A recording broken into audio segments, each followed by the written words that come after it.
Pandora's box is about to open wide. Welcome once again to Pandora's box, ladies and gentlemen. Today, once again, we have the inimitable Jayney Goddard on the show. Whoop, whoop. Welcome back, Jayney. Great to have you on for a part two. I was enjoying speaking to you so much last time. I feel like the hour was just like a blur of just like interesting conversations. It was so much fun. Yeah, it's lovely. Yes. And thank you for having me back, Calum. It's brilliant. Really exciting. Oh no, the pleasure's all mine, Jayney. The pleasure's all mine. Wait a minute.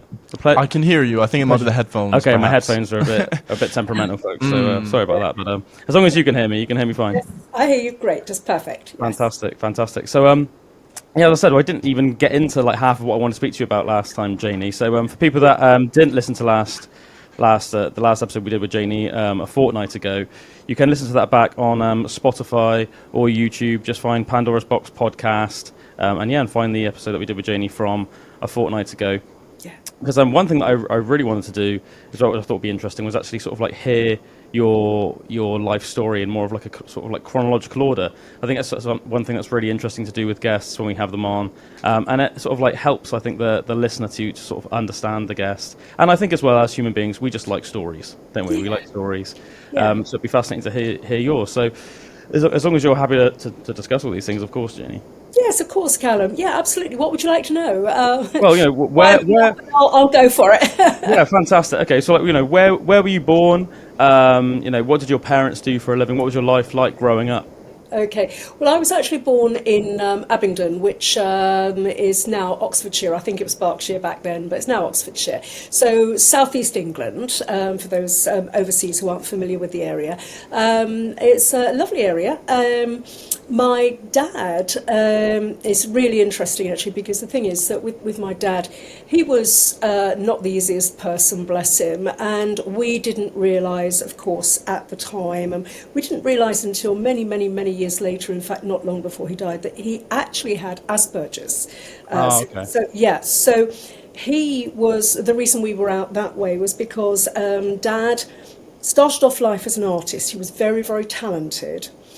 But, of course, children came along and he couldn't, he couldn't make a living and support a family in the way that he needed to be able to do so. So he started working in manufacturing. And, of course, out that way, Oxfordshire area, Farringdon and so on, it was all kind of manufacturing, motor car manufacturing, that sort of thing, automotive work. And the sad thing was that Dad, because he was dyslexic, because we then realised many years later he had Asperger's and so on, what we discovered was that he was unable to essentially hold down a job. There were various reasons. Sorry, it's typical, isn't it? I've got a delivery just turned up and the dogs start barking, so I do apologise to everyone. No, that's absolutely fine, Jayney, don't worry. It's like these things happen. It's like my headphones just like clonked out as soon as we started. It's just so slow, isn't it? But no, it's absolutely fine, don't worry. Okay, well, thank you. Thanks for understanding, everybody. Yeah. Those things. I'm working from home at the moment whilst my little rescue dog is getting brave enough to go into the office with me at some point in the not too distant future. Anyway, so we might get a little bit of interruption. That's fine. Anyway, so sorry. That's the insane. Sort this out. One sec. That's all right, Jayney. Don't worry about it. Okay. All right. Jess, come on, darling. It's all right. It's a very good boy.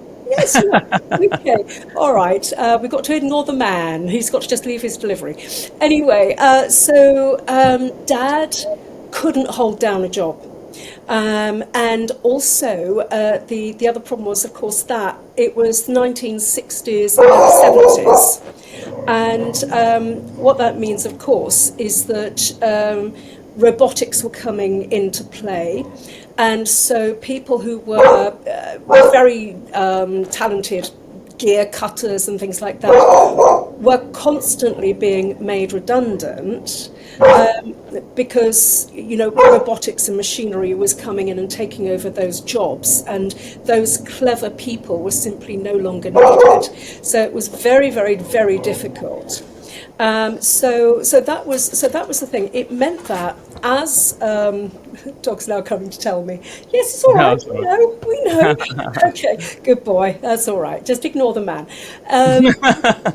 Anyway, so what happened, Calum, was that we started off living in quite a nice little cottage, and nothing to write home about.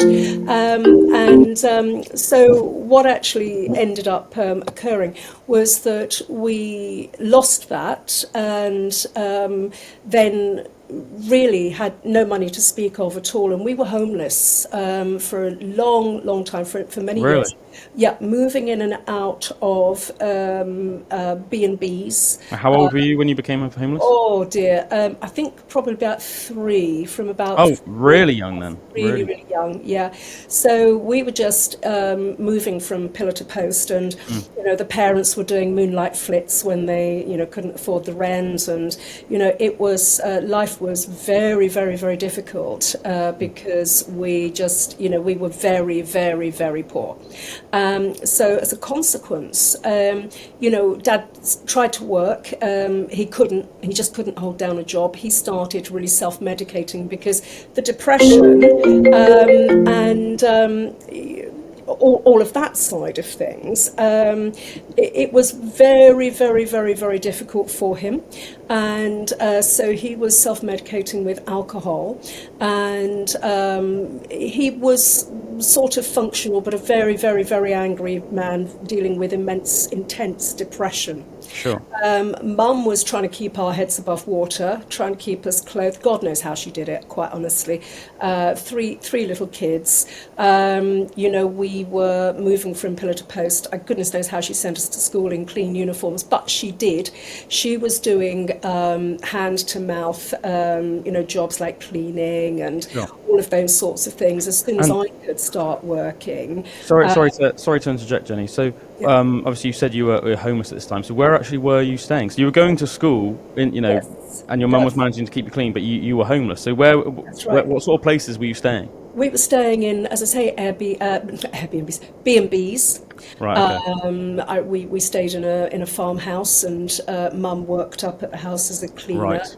And Dad was trying to hold down a job on the same farm by doing things like looking after bullocks and donkeys and chopping down trees and things, none of which he was really suited to doing because he was an artist first and foremost. That was his first love in life, and he really resented having kids and kids making his life so really difficult. So that's a shame. That's a massive... terrible. I mean, absolutely horrific. And so we had a really tough childhood. Mum somehow kept us in. She gave us the consistency of keeping us in the same school. So once when we got kicked out of one place, we would then go to try and find somewhere else. Long story short. My parents eventually got a house, and this is a strange story because Mum took it upon herself to go to the local council offices and sit there until somebody saw her, and she could essentially plead our plight and so on, and it transpired that the gentleman that she isn't life weird? It transpired the gentleman that she actually eventually ended up, marching into his office and saying, right, look, I've got 3 small children. We're living on the streets. I'm trying to do my best. I'm trying to keep them in school, blah, blah. In the conversation, it turned out that this gentleman knew her father. Right. Mum's father was a captain in the commandos. He was killed at Anzio. He was in the Loyals. And he was commended for bravery. He was killed right at the very end of the war. He was commended many times for bravery and action behind enemy lines and bringing back really crucial information and so on. So he was one of the original commandos. And this man was in the same regiment. So he knew about the bomb, the horrific situation at Anzio, which was where my grandfather was killed. And as a result, the man said, well, obviously I have to help you. So he gave, I know, it's really bizarre. Back in those days, you could get a council mortgage. So mum was given a council mortgage, or probably dad was, because I don't think women were actually given financial opportunities and mortgages and bank accounts. Oh, yeah, in the 90s, as late as the 70s. Wow, that's crazy. As the 1970s, in order for a woman to have a bank account, your husband had to co-sign for it. Because obviously, being a silly woman, you wouldn't know how to run a bank account properly. Great, isn't it? It's surprisingly recent that sort of misogyny was actually going on and rife. So we did get into a house, thank goodness, and it's all incredibly coincidental. God knows what would have happened to us if serendipitous. Incredible, Calum. So we got a little bit more stability in our lives. Mum was doing incredible things. As I say, she was doing multiple cleaning jobs, anything that was cash in hand, anything she could do to bring money in, because Dad wasn't working. And then as soon as I was able to, my first job was growing lettuces and other veg and going round door to door selling them in the local neighbourhood. So would you do this at this were you still living at this farm at the time? No, this is when we moved into that house. Oh, sorry. So you would grow veg in the back garden? That's right, yeah. I started growing veg and mainly lettuces. I ran the lettuce cartel of Crowthorne Village. They're very tasty lettuces as well, I might say, if I may say so. I was doing this little job. My brother had a paper round. Baby sister was far too young to be doing him. He's a big age gap. And anyway, so we were doing, as kids, we were doing anything we could to earn money, to contribute to the family, try and keep our heads above water. And then I became a school cleaner as well. So Mum was doing school cleaning, and I said, can I do that? So when I was 10 or 11, I started cleaning the school. That's mad, isn't it? That wouldn't be allowed today. No, it wouldn't be allowed today. No. And then things took a really, really bizarre turn, because all this time, Mum got me into a ballet school, a stage school, a ballet school, and made sure that I was there and I could continue with my studies, because I was a talented child in the arts and so on, and I was given scholarships. So I was really, really, really, really lucky. And so the principal of the school realised that, she got a kid here who could possibly go and do things professionally. So I was lucky. Mum, I think she, again, went in and explained to the lady what was going on. And the lady said, that's absolutely fine, just keep her here, which was very kind of the principal. Of the school, very, very kind, lovely woman. I absolutely adore her to this very day. And anyway, so I had gone quite a long way with my dancing and so on. So I was then able to start again. This wouldn't be allowed today either. But my first dancing job was 14 years old, and I got a job as a go-go dancer in a nightclub. For people that don't know, can you explain exactly what a go-go dancer is? Yes, a go-go dancer is a dancer, usually girls, but quite a lot of boys nowadays. You get up onto a pedestal in a nightclub, and you're doing all your dancing, and I guess it's kind of it gives the crowd something to look at, but also it kind of gets people up and dancing. Sure. So I think that was the kind of essence of being a go-go dancer. So I did that. I did cabarets. I did all sorts of different things. I mean, you've got to remember that I was only 14, but we were dressed up like sort of 18, 20-year-old dolly birds. We were dressed really provocatively. Yeah, again, different times. You wouldn't get away with it. Oh God, yeah, absolutely, 100%. Yeah. So that was, again, that was actually really quite well paid. Fantastic. Were you enjoying the work as well? Yeah, God, yes, absolutely. Because I had no, it's funny really, because people think, you can't expose a child to that sort of thing. But actually, It was fun, we weren't getting, we were getting the odd sort of inappropriate comment and inappropriate attention, but we didn't pay too much heed to it, because while men would say lewd things, it kind of just washed over our heads. I don't think that we were we certainly weren't intimidated. I think we just thought, oh, silly man. Yes, sure. It's really, really weird. And it's possible. I don't feel as though I was horrendously damaged by it or anything like that. I wasn't damaged, and I'll tell you for why. It's because I was getting well paid, and I was managing to, contribute to the family and keep a roof over our heads. And at only 14 years old, that's amazing. So would you say you were earning more than your mother at this stage? Oh, definitely. Yeah. So you were the main bread earner? Yeah, that's right. Yes, wow. Yes, yeah, exactly. And my brother was holding down probably 4 or 5 paper rounds, and my God, he got up so early, bless him, and just did one paper round and went back for the next load, and then he just did several loads, and he was really, really working hard as well. So we were just doing anything. Luke was selling, buying and selling stuff at school. So his one of his deals was going into, this is so silly really, he would go into the sweet shop on the way to school in the morning and spend 5p on bullseyes. I don't know if you remember bullseyes, those minty, sort of black and white minty sweets. Right. He would take them into school and sell them for double the price, because they would have spent their dinner money or whatever they'd done. Anyway, they didn't have money in school, so therefore Luke would sell his marked up bullseyes and other sweeties. So he was making at least 100% profit on what he was doing. So we've always been grafters and hard workers.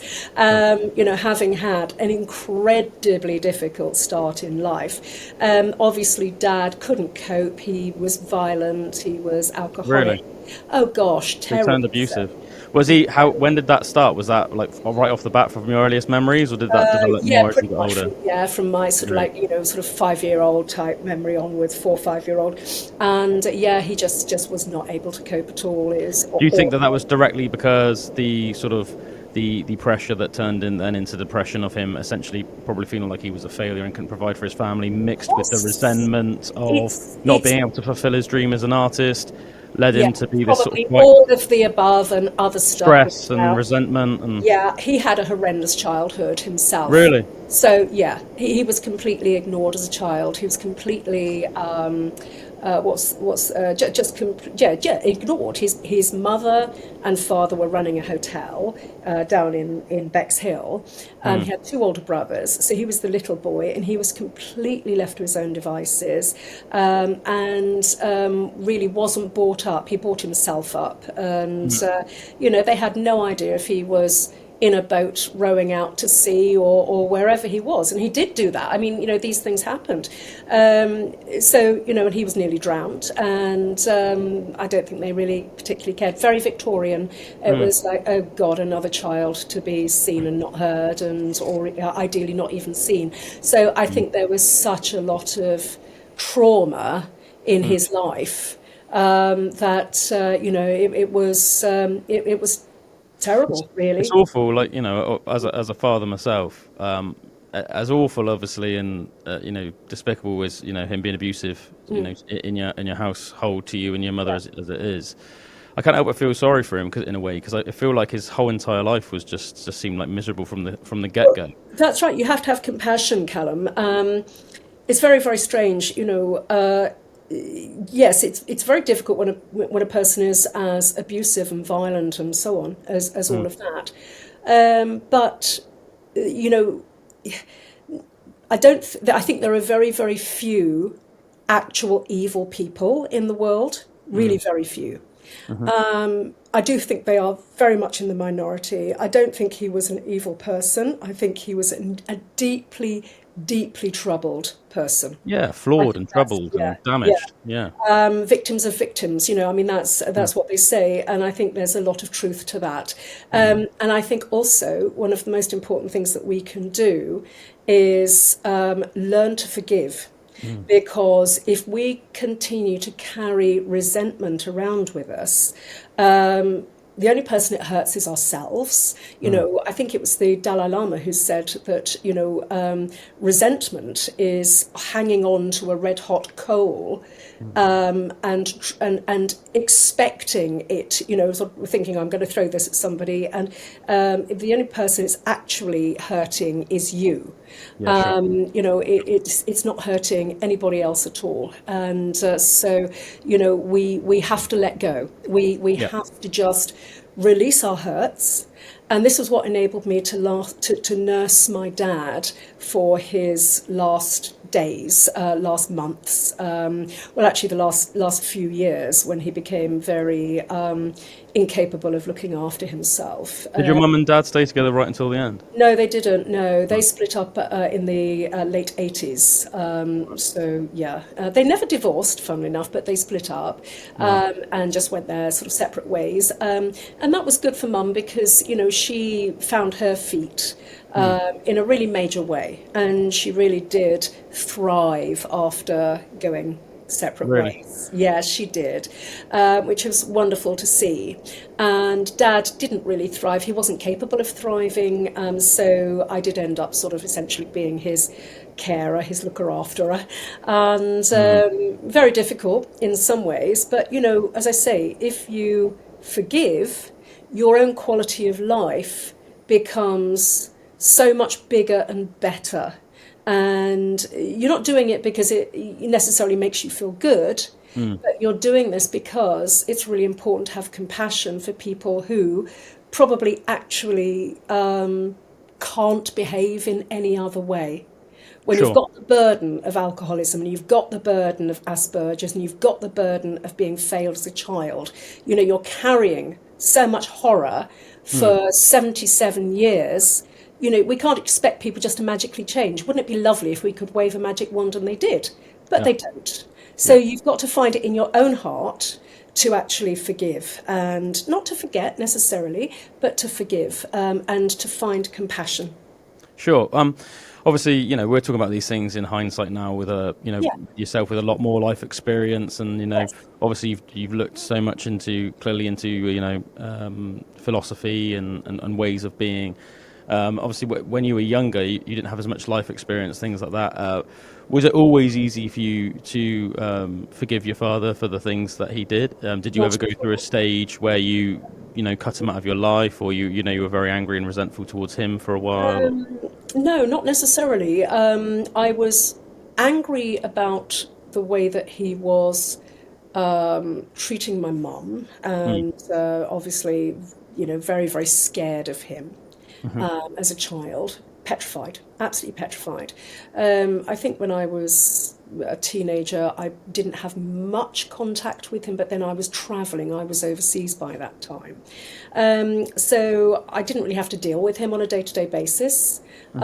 So, there were big chunks in life where I didn't really have much to do with him at all.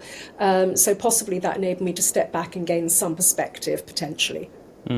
What about your younger brother and sister? What were their sort of attitudes towards your father? My brother just cut him out of his life. Really? Yeah, and my sister, being 8 years younger than me, I don't think that she was exposed to the horrendous levels of violence that we were. She was a bit more protected. I think she was, yes. I think so, yeah. With your brother, do you think that... 'cause it's interesting, isn't it? Do you think that... Was your father more abusive towards your brother in certain ways, do you think? Because he was No? 50-50. Oh, okay. Yeah. No, it's interesting, isn't it? Because I sometimes think, obviously, it's not always the case. It depends on the individual, but I think sometimes in certain situations, as almost like twisted as this might be, because obviously it's not okay to abuse anybody. But I was interested if your brother, because he might have been seen him as almost like it's strange, isn't it? Even between fathers and sons, can sometimes almost be as like a rival male in the household. Yeah. Especially maybe if you feel a little bit inadequate yourself, maybe threatened by, especially as a son, maybe starts coming into a teenager and things like that, but not so much. I think, no, to be honest, I think it was all very, I think the abuse was all very democratic, shall we say. shared it around. Well, there's one thing. There's one thing at least. There's one thing. Didn't discriminate. Yeah, that's right, exactly. Yeah. Was there like a particular catalyst for your mother and father breaking up, or was it just had enough? Do you think? No, I think Mum eventually got to the stage where she felt brave enough to be able to walk away. I think Dad had really got to the stage where, actually, to be quite honest with you, now I think about it, it's a very good question, Calum. I'll tell you what it was. This is really interesting. I'm glad you asked me this because it's just sort of dawned on me what sort of happened. So Dad found cannabis in his life. He welcomed the almighty cannabis into his life. What decade was this? Sorry? What decade was this? Oh, this was the 80s. Yeah. Right, okay. Yeah, so, back then there was a lot of hashish going around. A lot of cannabis. And anyway, so he started smoking cannabis.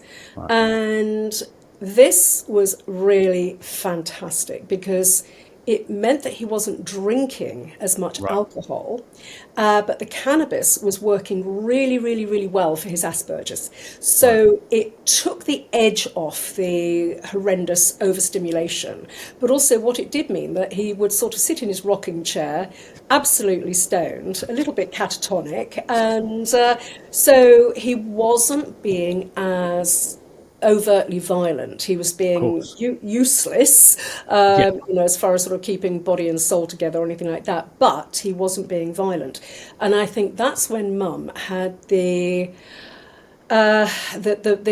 courage and the realization that she could, in fact, get away and not be killed in the process. Now, as you know, I'm sure all of our listeners know, the most dangerous time for an abused woman is the point where she decides to leave the man. And so it's at the point of leaving or just after where she's most likely to be killed. So, all the people who say, about abused women, why did you stay? We have to think about things like Stockholm syndrome. We have to. I think that's a massive one. Without sort of trying to change the subject too much. I know one woman that I can't help but think. Sometimes I think, why are you with this fella? Yeah. And the only thing I can think of is just Stockholm syndrome. Like there's certain little like things sometimes that make me think it's like Stockholm syndrome. Like they think little things that they think are normal, which which aren't normal. Little things like that, or even if they can, will complain about this fella. Yeah. In a way, it's just you can tell that they've just grown so accustomed to it and they're so used to it. Yes. And I just find it quite like sort of sad in a way, It's horrendous. I think also it's really important to remember that a lot of abusive men don't start off initially abusive. So they are usually very, very charming. And then insidiously, they will, their behaviours will start to change and they will start to isolate the woman. They will disempower her. They will, and we will talk about coercive control, aren't we? Or coercion and control.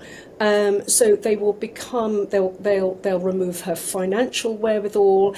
They will remove all of her support mechanisms, so friends and family. Isolate her. Become isolated, and then what does she do? And the problem is, because her entire support mechanism is removed, the only person that she essentially sort of rotates around is the man.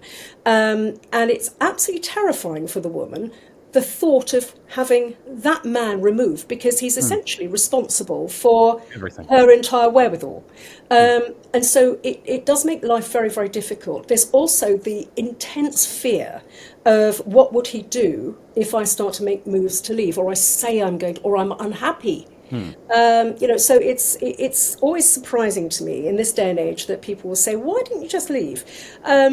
If only it were that easy. Women don't stay with abusers for the good of their health. They stay with abusers because they are absolutely freaking petrified.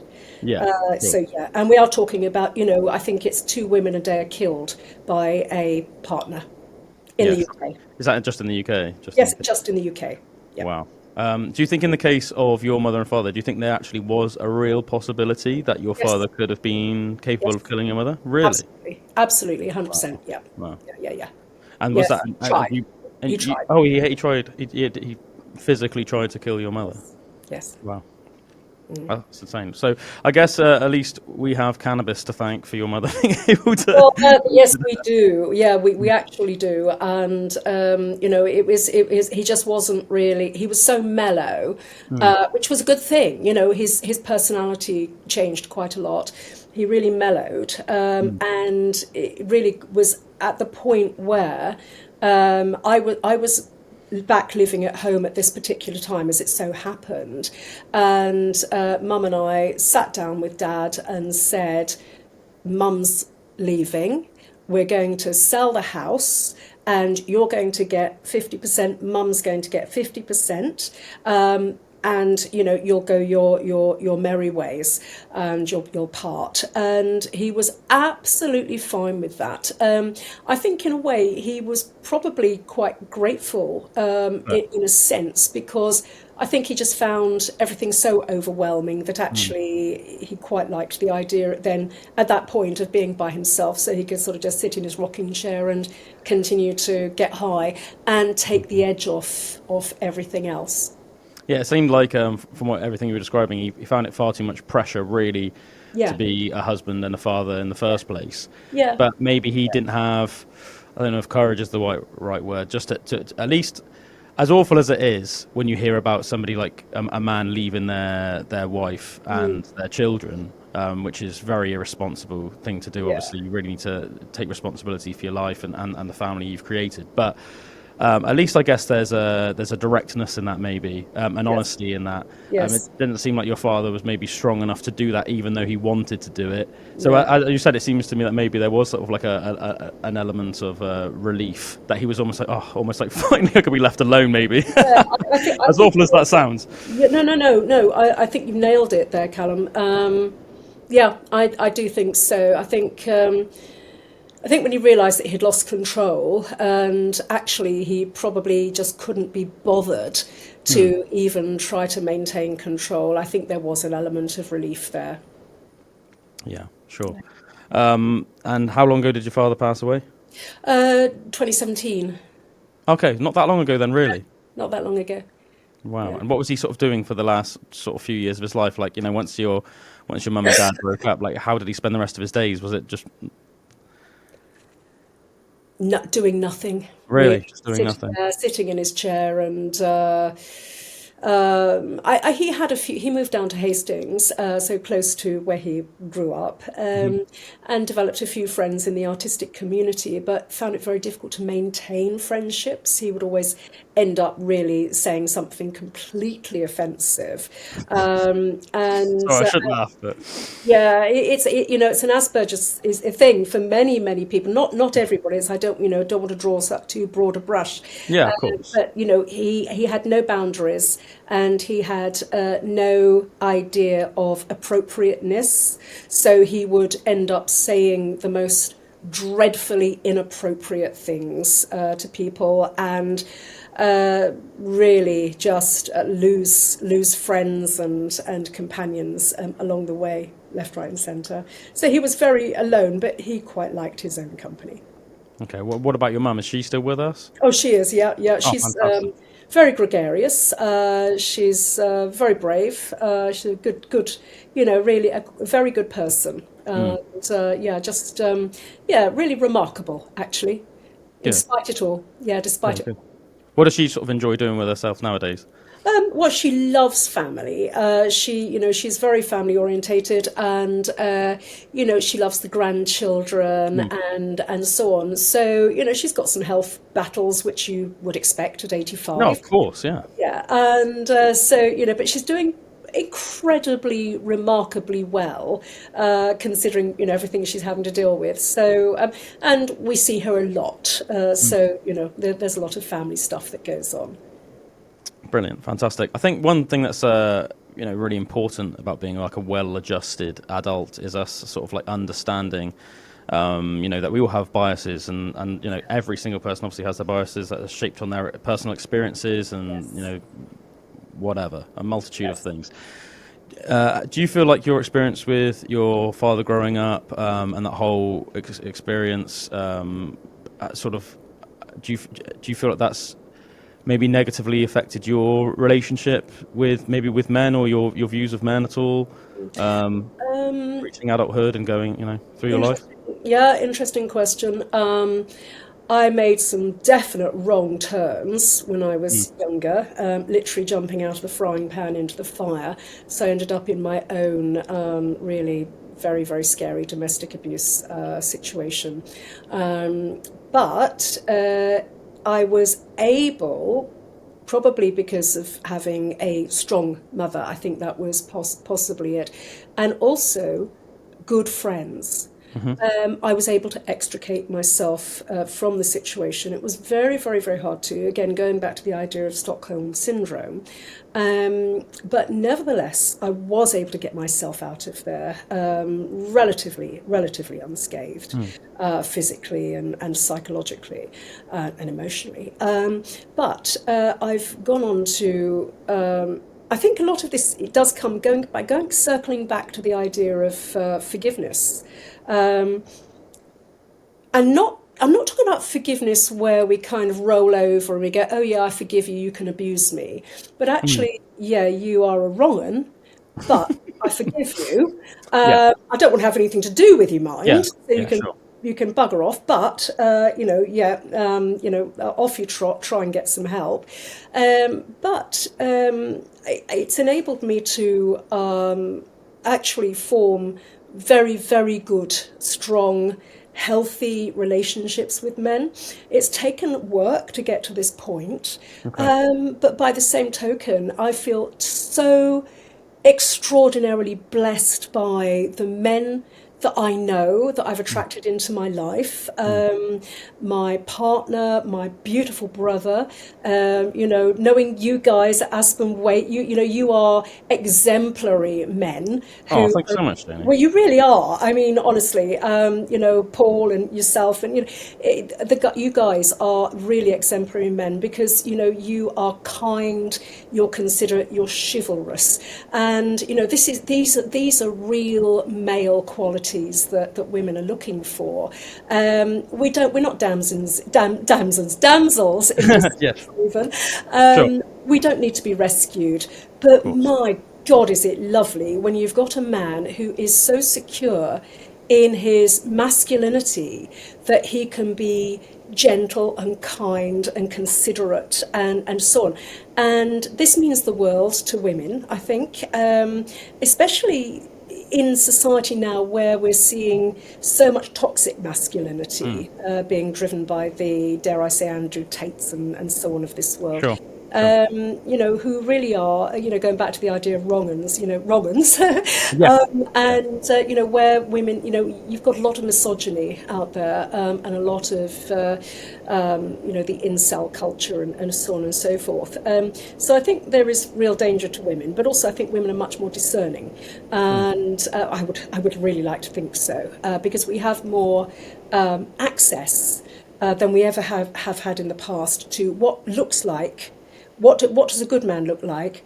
What does a not good man look like? And I think we talk about red flags and things like that, which helps women to spot where things could potentially go wrong, and a little bit of forewarned is forearmed type of scenario. Yeah, no, it's very interesting, isn't it? And I think one thing that I think I connected with you on very, very quickly after meeting you, Jayney, is I can tell that we're both people that think very, very deeply and intricately about the world around us, and about maybe the way that we should be in our lives, as well as just the things around us. I really sort of picked up on that when we recorded the Christmas show with my old man. Right. I found some of the things that you were saying, very, very insightful, very interesting, and found myself very much agreeing with some of the things you said. And I can tell you that especially since I've become a father, but pretty much all my life, or at least maybe since I was in my late teens, I've always been constantly thinking about how I can better myself as a human being, and what is how should I be? How should I act? What is the best way for me to, just to live my life, things like that. And I think I feel not in a negative way, but I feel like I've always felt a pressure, a responsibility is a better word. Yes. Being a father, I think, and especially, well, actually, no, not especially. I think it's exactly the same. It's just different. Same amount of responsibility, but different. To being a father of a daughter. I was going to say more so to than being a boy. I don't think that's the case. Sorry, I think it's just different. I think it's if you have a son. I don't have a son, at least currently. Right. Obviously, insanely important to raise that young boy into to being a good man. But to be a father to a daughter, you are setting the standard for what that girl will expect from every other man she meets in her life. Yes. And that is such a big responsibility to have on your shoulders, but one I welcome. But at the same time, as much as you welcome it, it's one that you don't take lightly. So I think it's very, very, very important to think very deeply and philosophically about what makes a good father. Not even just my relationship with her, how she's seeing me interacting with my wife, her mother. Everything, how I interact with people out and about when we're out and about together. I think these things I take so seriously. Very interesting. Oh, she's a blessed little girl, Calum. She really is in that case. Because that's very kind of you to say. Yeah, well, no, not at all. I mean, there aren't. It would be lovely if there were more men who thought about it as deeply as you obviously do. Modelling that you are modelling, essentially her future. We're on the assumption that she'll be with a man. We don't know. She might be with a woman. Just don't know. Sure. Anything can happen in life. But modelling what you are modelling is so important. Emotionally and psychologically and physically for her. If she grows up feeling safe and cared for and so on, her risk of developing illnesses, in really severe chronic illness in midlife, is dramatically reduced. What we know about adverse childhood events is that they predispose us towards developing serious illness in midlife. And there are certain things that we can do to counteract that and to change the effect that these things have on us. Mindfulness, forgiveness, self-love, acts of kindness, compassion, cultivating compassion in our lives and so on.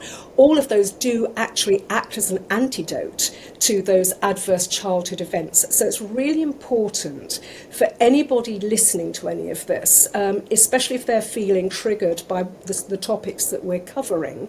I appreciate we haven't even taken a deep dive, and there's a lot that we probably shouldn't talk about on a public forum and on radio.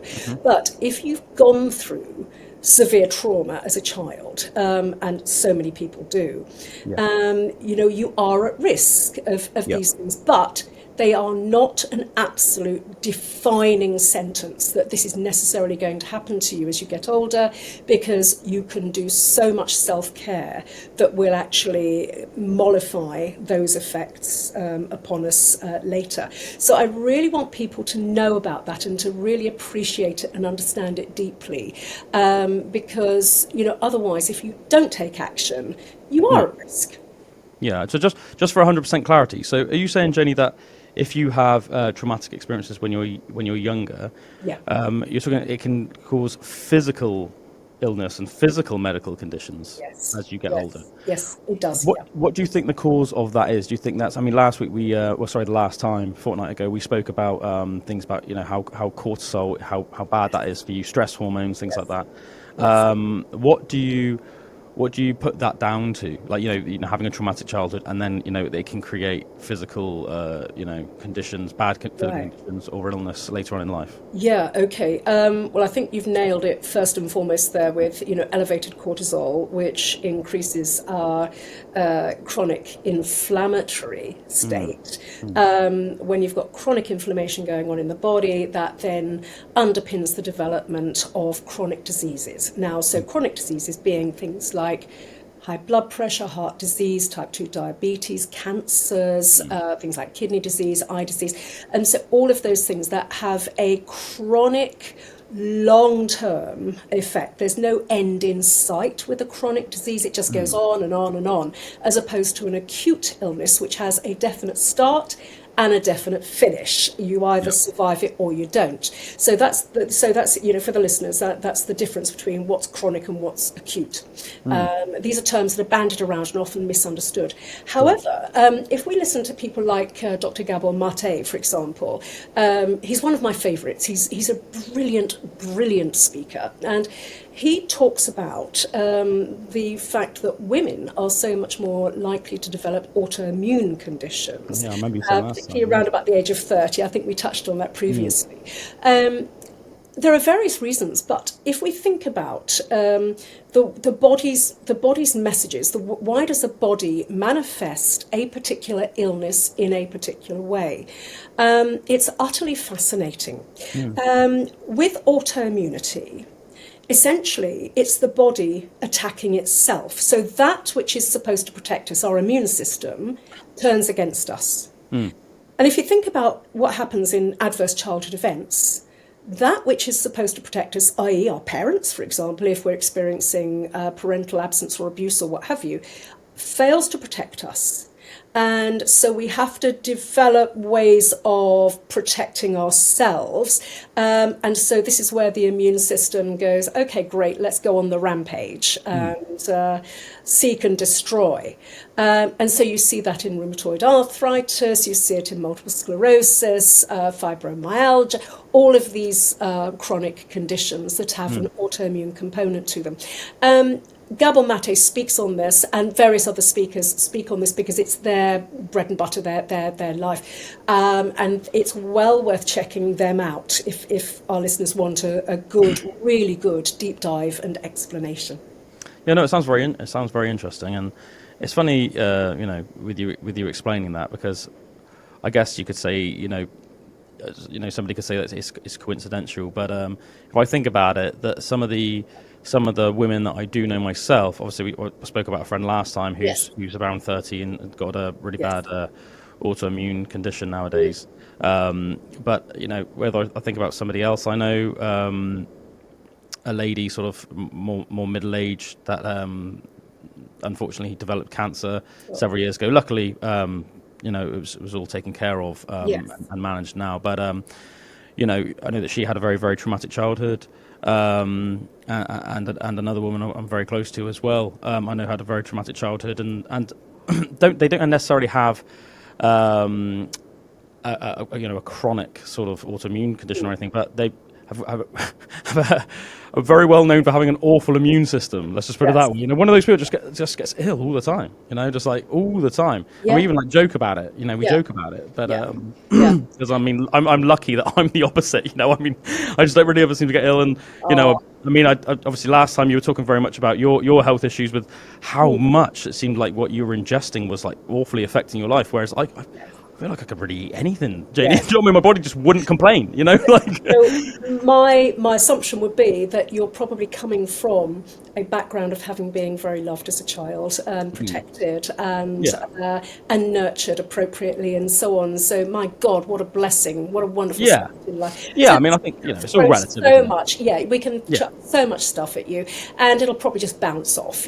So there is that. But actually, when people say, oh, it's all coincidence, the adverse childhood events and so on, actually the data has been so well researched, the data are so strong that we know that there is a correlation. In fact, actually, there was a fascinating Harvard study about parental closeness. It was undertaken, it started, I believe, back in the 60s. Yes, it was. It started in the 60s. And it was where they took Harvard undergrads at Harvard Med School, and they looked at, they talked to them about parental closeness. Were they close to one parent, the other parent, or both parents, or not at all close? Those men who it was found that they had no closeness to their father, they were at much greater risk of developing serious illness in midlife. The ones who were close to or had no closeness with their mother were at even greater risk. But the guys who reported no closeness to either parent had a 100% risk of developing these diseases in midlife and had gone on to do so. Crazy. So, yeah, and that's an old study, and this work has been repeated and repeated and repeated, sort of, ad infinitum, because it's such an interesting topic. So we do know that adverse events in childhood have a massive impact on health and well-being, unless we do take steps to, moderate or modulate those effects. And as I say, it's not difficult to do, Calum. That's the thing. It's not rocket science to actually make these differences in our lives. It's about things like actually learning to manage our response to stressors. People talk in terms of stress management. Okay. Well, you can't manage stress. Stress is what happens to you. It's your response to that stressor that actually dictates how well are you going to sink or swim. So, and we can cultivate this ability within ourselves. It's very, very simple to do.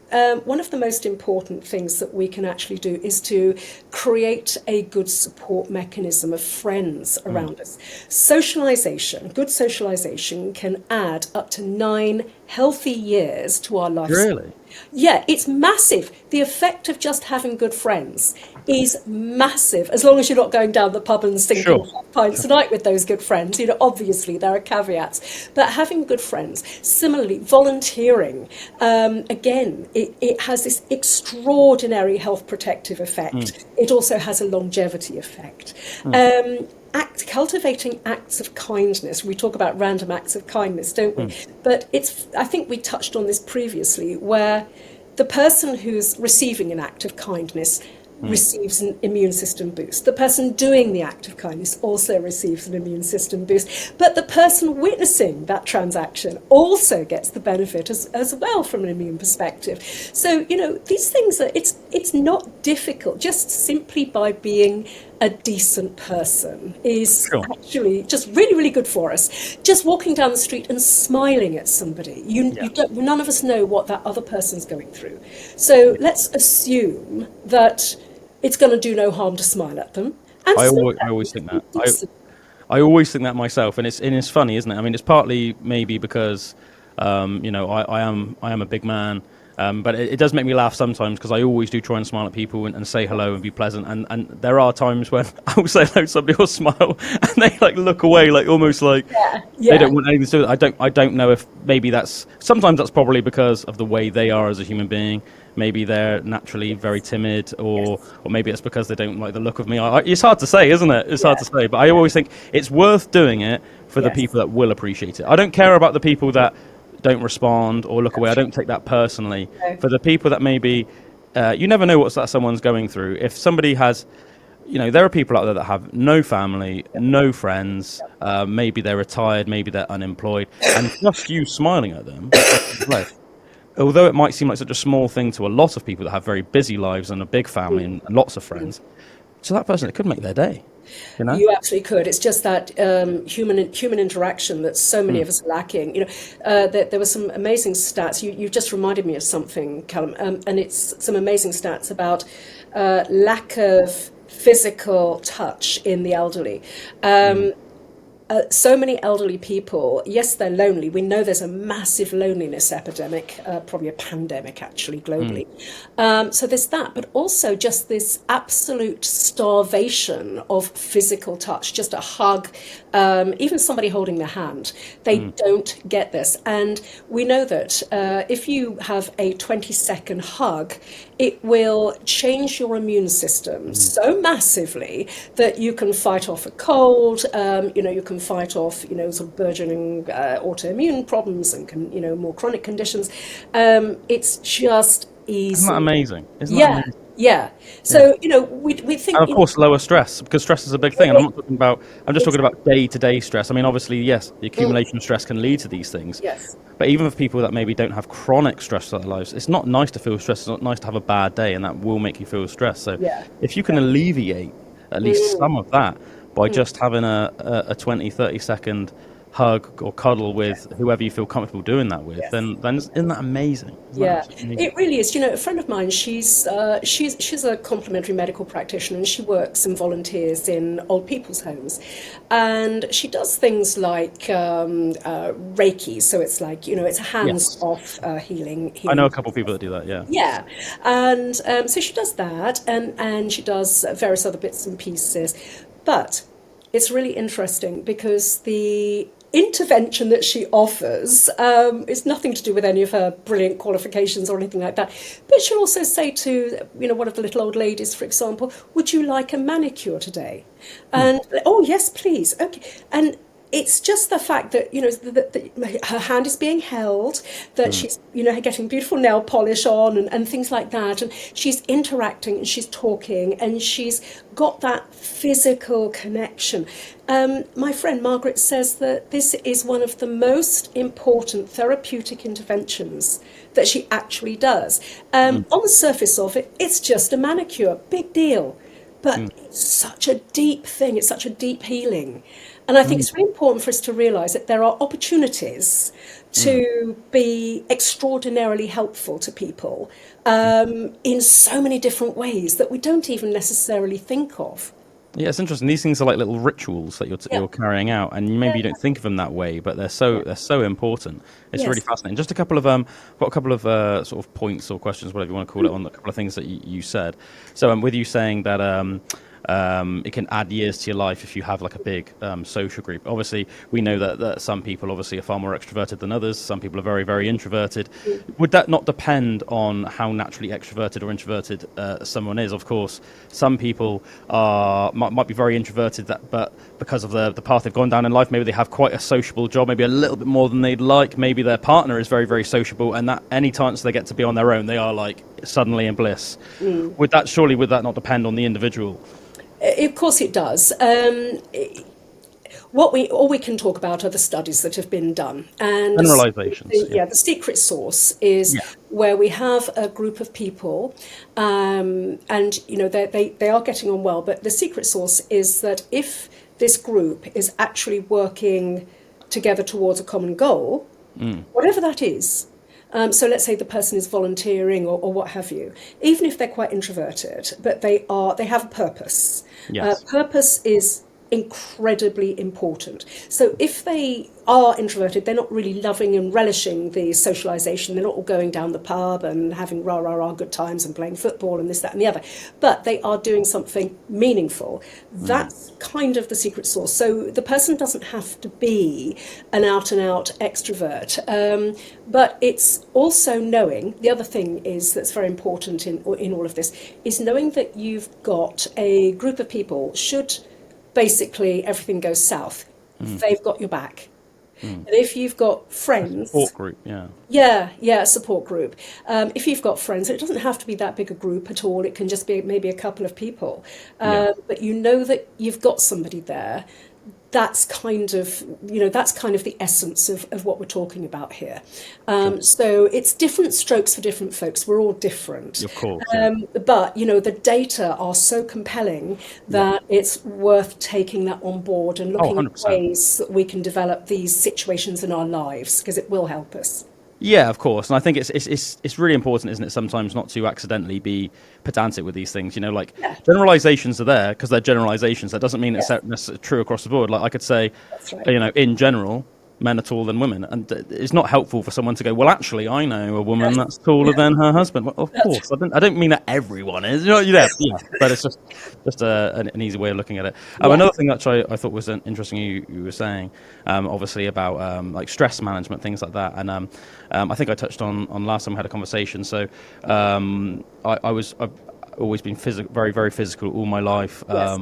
Played rugby when I was a kid, and then as soon as I could, as soon as I was legally allowed to enter a gym, I did, and I've basically worked out non-stop ever since. And it's amazing how much of a positive impact it's had on my life, and I think it's increased my probably my IQ as much as it has had any physical benefit, because I get very tunnel vision with things when I get into them, and I want to know everything about it. I'm at an age now where I've been working out for 20 years, and I've read countless books, Yes. listen to countless podcasts, Yes. work as a strength and conditioning coach on the side, and have very blessed to help people in some cases recover from conditions like bulimia, and other conditions in their lives. And I think one of the things that's very rewarding to me is to when you know you're doing something that's so positive for someone, that's literally not only improving the quality of their life day to day. What obviously I mean by that is if you're making someone fitter and stronger and faster, then their life will be easier in general. But you're actually going to live longer. Like if you work out on a regular basis, obviously there's several different components to being a healthy person. But if you work out on a regular basis, all the scientific consensus is and any type of evidence you could possibly think of across the board shows that you will live a longer life. You will live a much longer, healthier, happier life. But one of the things about you saying about stress management, and this was made it very easy for me to understand when you were saying about this, even though it's a slightly different thing, because you were talking obviously more about mental stress rather than physical stress. But physical and mental stress are pretty much the same thing. They are. Obviously, sorry, what did you say? Yes, I said yes. They are. Yes, yeah. And obviously, one thing that people need to understand, I always say to people when they're working out for the first time, if they get into training, I say like a lot about being successful in the gym, regardless of whether you want to become a marathon runner or a power lifter, regardless of what your goal is. A lot of it is just stress management.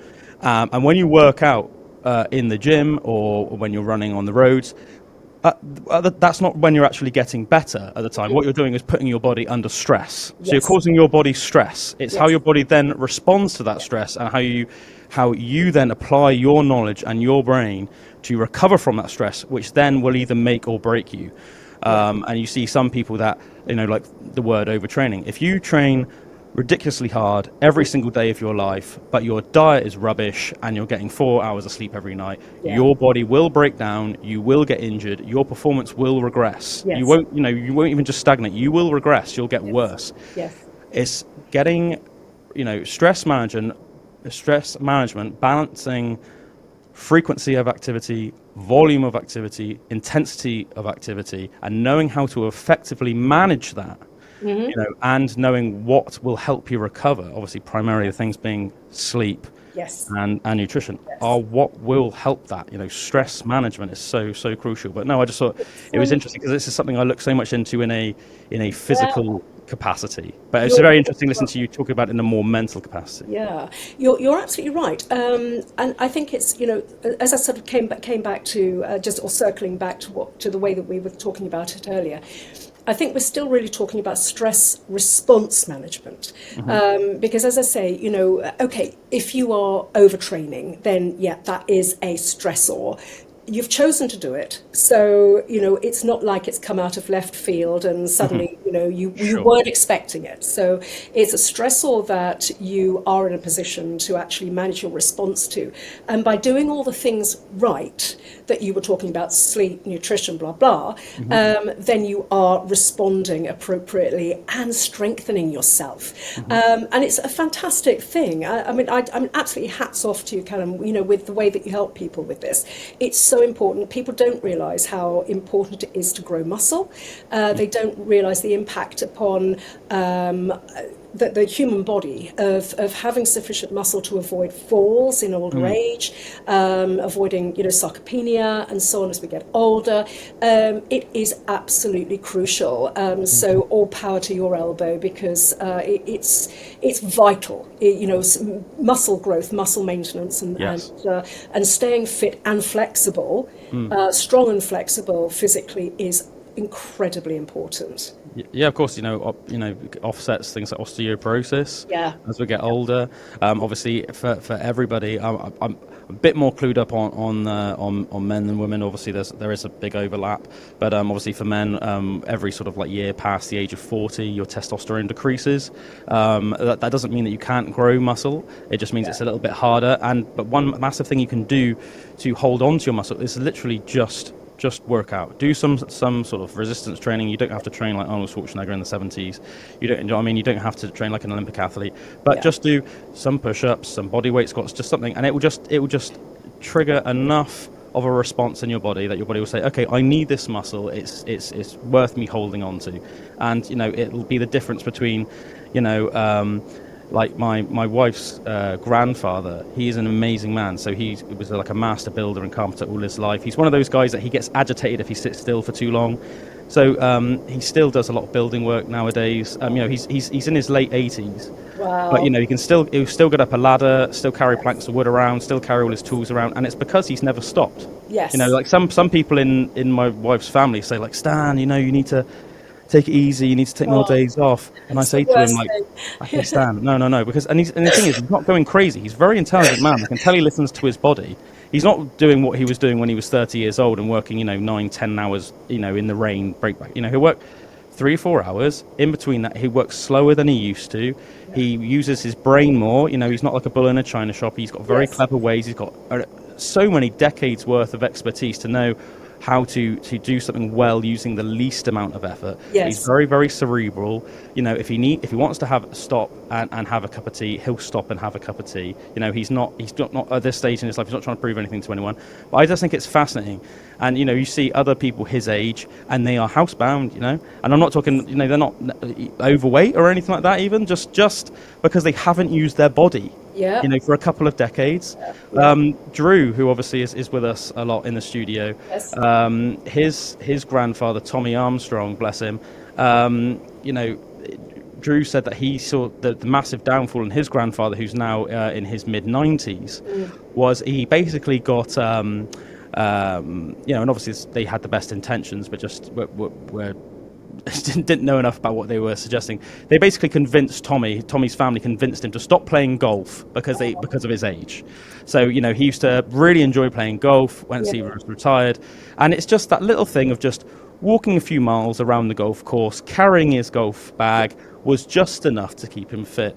As soon as he stopped doing that, within about a month, he started he's breaking down physically, and mentally as well. And that's another thing, I think. And with obviously, we've been talking more about the physical benefits of working out, but the mental benefits of working out as well. I know 2 people that have suffered from bad mental health issues that have come off antidepressants because they've started working out in the gym. And it won't happen overnight. It's happened but within about a year of them doing it, they've realized, okay, this thing is having a positive effect on me. This thing is making me happy for several different reasons. There's obviously the hormones that are released during training that make you feel happy, which can be sort of addictive. There's the feeling, obviously you're feeling fitter and you're stronger, so that's like, not only is that making you more confident in yourself, but it's making your life easier. If you need to do anything, whether it's gardening, helping somebody carry bags, carrying your own bags, carrying something up the stairs, it's instilling confidence in you, and it's making you physically stronger, which yet again will help your confidence. There's so many reasons why working out will have a positive effect on you mentally. I don't think there's a downside, Calum. Yeah, quite honestly.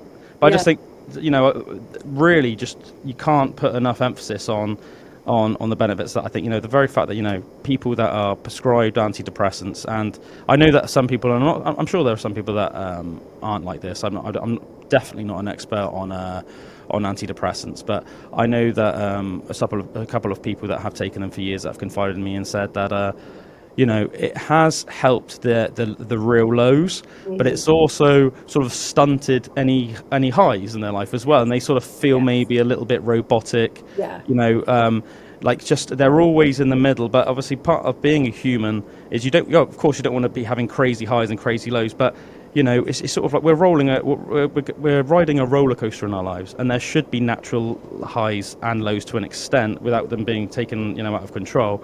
And I think it is unnatural just to be flatlining all the time. And I think once these two ladies I'm thinking of did finally come off the antidepressants and could actually just manage it more, thanks pretty much solely to the impact that working out had on their lives. It let them manage it in a much more natural way and allowed them to experience more genuine happiness again. Which you can't understate how important that is in our lives. I completely agree, Calum. Yeah, it's a fantastic thing. What a wonderful, wonderful thing to have helped to enable that situation. So seriously, hats off to you. It's fantastic.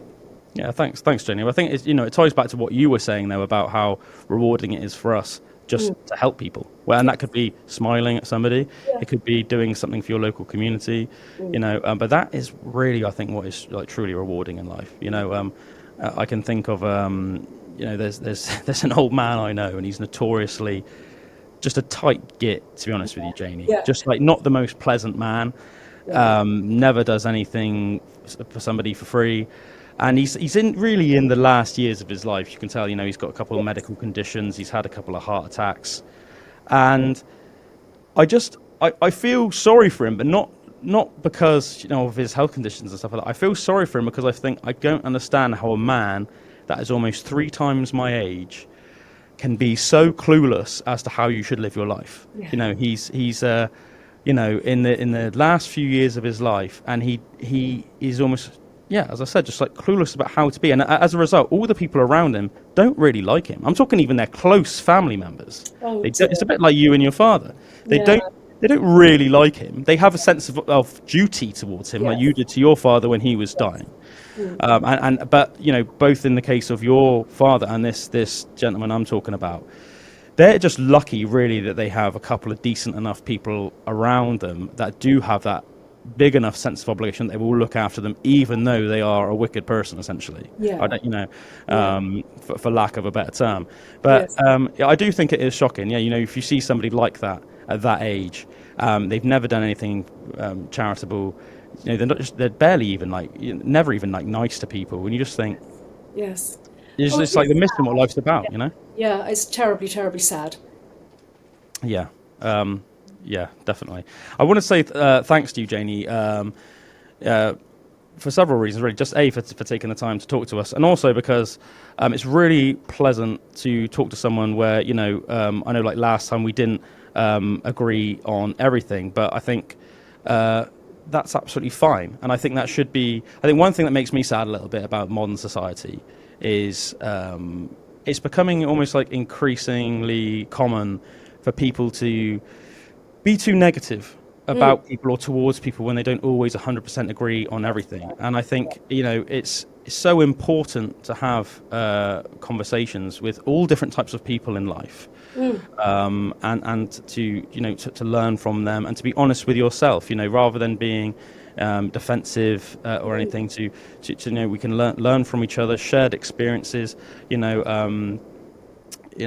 that saying? It's like iron sharpens iron, or whatever the saying is. I think one of the things that's great traditionally about Western culture compared to maybe some other places in the world, at least traditionally the last sort of few hundred years, is there was the exchange of ideas. The fact that we could have an open exchange of ideas. I mean, think when Charles Darwin first came out with his theory of evolution, if he'd came out with that 200 years before, he would have been killed horribly for being a heretic. Do you know what I mean? And what a savage, oppressive society that you can't even say, I have this idea and I know it doesn't fit with the norm right now.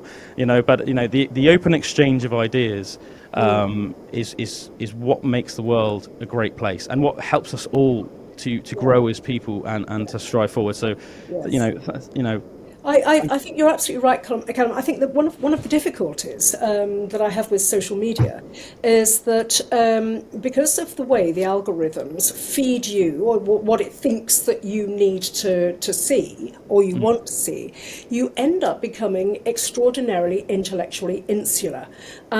And this is a real danger to society because you're just being spoon-fed whatever it is that, whomever, whether it's Zuck or whether it's Musk or whomever it is, whatever they feel from their lofty ivory towers that we actually want to see. And the problem is you're not exposed to other ideas, you're not exposed to other concepts. And it's a luxury to be able to have a civilized debate where you've got two people who are very, very knowledgeable about something and will come together and say, well, actually, from my perspective, this, and from my perspective, that. And, you don't even have to come to an agreement. You don't have to come to a consensus. At least the ideas are being put out there, and people can learn to sort of feed from those and think, okay, yeah, well, that's where I land on this discussion, or that's where I land on. And I think it's so important. It's a real luxury. So I just want to thank you for giving me the space to talk about what we discussed last time and to talk about what we discussed today.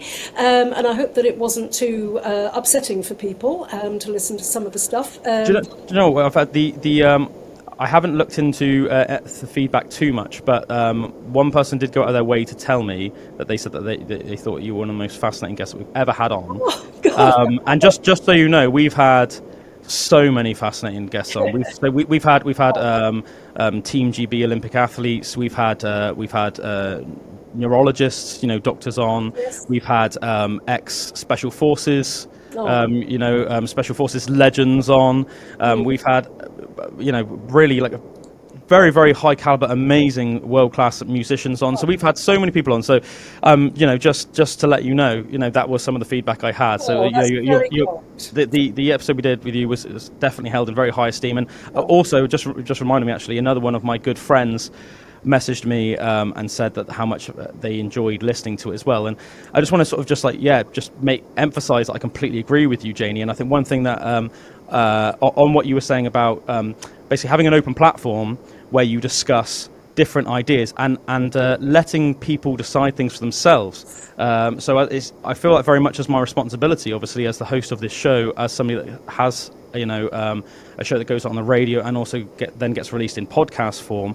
What I want to do, and I think what people should do, whether it's in documentary form, whether it's the news, whether it's the radio, whether it's a podcast, it's very important to try and put forth different ideas, get different specialists, different intellectual, intelligent people with different opinions on, let's put out the information, put out the different viewpoints, and let people decide for themselves. I think that's what's so important nowadays. And I think that's why people are so sick and tired. In America, you have the whole CNN versus Fox. And we know that they're both biased. They're both as bad as each other. Some people would argue that one is better than the other, but that's probably most likely due to their biases. Yeah.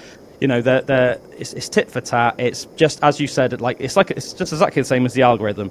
CNN are trying to convince people of one thing, and Fox trying to convince people of another thing. You shouldn't be trying to convince anybody of anything. You should just, as I said, you should be putting forth information and letting people decide for themselves. Right. And that's what I think is so important. And just as I was saying, earlier, the responsibility, how important it is, the responsibility of being a parent, it's responsible. If you are going to have an open forum, like a radio show or a podcast, it's very important to do that. And while, we talked earlier on, we all have our biases, of course. I think it's really important to be honest about that. Of course, I because of my own experiences, the way I've grown up, probably in more of a gym culture, I will have certain biases, probably with my views to nutrition compared to you, who comes from much more of a holistic healing, a medical condition sort of type background. Yes. Do you know what I mean? But that's fine, and all these different pieces of information can help people as long as we're honest about these things.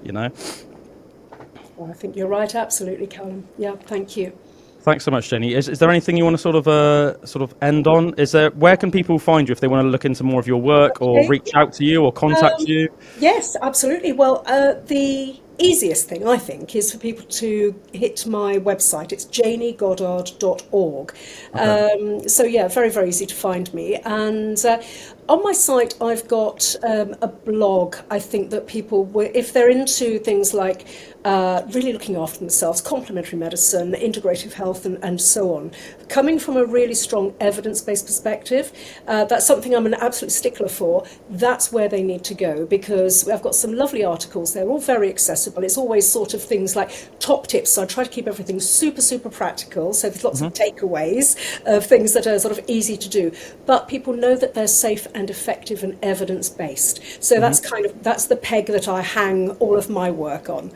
100%. And I think that's crucial, isn't it? I think and that's another thing in the modern day, you have so many different voices on different things that are chucking around so many different ideas, but it's where is the evidence for these things? Where's if there is no evidence, then you can't expect someone to take whatever's being said too seriously. Yeah. You can't. There are too many There's the digital danger. influencers out there. That's all I can say. Too Yeah, many 100%. people like you. Oh, Calum, listen, thank you for having me. It's been an absolute delight and a pleasure. I so appreciate the opportunity. Thanks, Jayney. No, the pleasure's all mine. Thank you so much. Take Cheers. care. Cheers. Thanks, Bye. everyone. See you next time.